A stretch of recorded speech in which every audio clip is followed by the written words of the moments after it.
पंचबाश्री भगवान जी बोले, हे लक्ष्मी।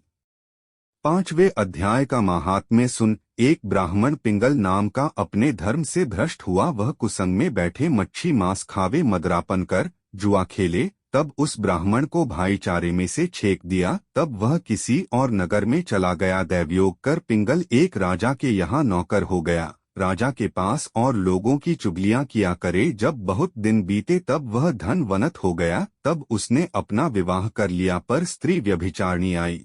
वह स्त्री को मारे। एक दिन उस स्त्री को बड़ी मार पड़ी। उस स्त्री ने दुखी होकर अपने भर्ता को विष दे दिया। वह ब्राह्मण मर गया। उस ब्राह्मण ने गीध का जन्म पाया। कुछ काल पीछे वह स्त्री भी मर गई। उसने तोती का जन्म पाया। तब वह तोते की स्त्री हुई। एक दिन उस तोती ने तोते से पूछा, हे तोते, तूने तोते का जन्म क्यों पाया? तब उस तोते ने कहा, हे तोती, मैं अपने पिछले जन्म की वार्ता कह सुनता हूँ। मैं पिछले जन्म में ब्राह्मण था, अपने गुरु की आज्ञा नहीं मानता था। मेरा गुरु बड़ा विद्वान था, उसके पास और विद्यार्थी रहते थे। सो गुरुजी किसी और विद्यार्थी को पढ़ाने में उनकी बात में बोल पड़ता। कई बार हटका, मैं नहीं माना। मुझको गुरुजी ने श्राप दिया, कहा जा तोते का जन्म पावेगा। इस कारण से तोते का जन्म पाया।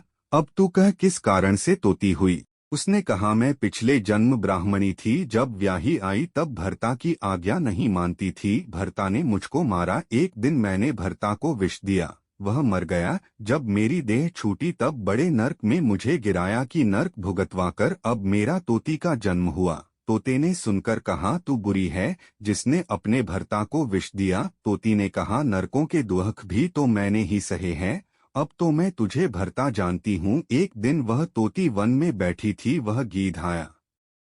तोती को उस गीध ने पहचाना। वह गीध तोती को मारने चला।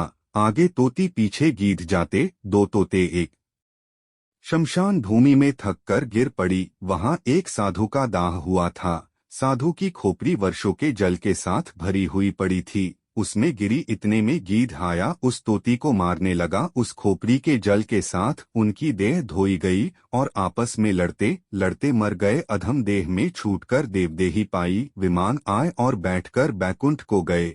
वह खोपड़ी एक साधु की थी जो श्री गीता जी का 5वें अध्याय का पाठ करता था। वह परम पवित्र थी। उसके जल से दोनों पवित्र हो गए। जो प्राणी श्री गंगा जी का स्नान करके श्री गीता जी का पाठ करते हैं वह बैकुंठ को जाते हैं। अध्याय का महात्म्य।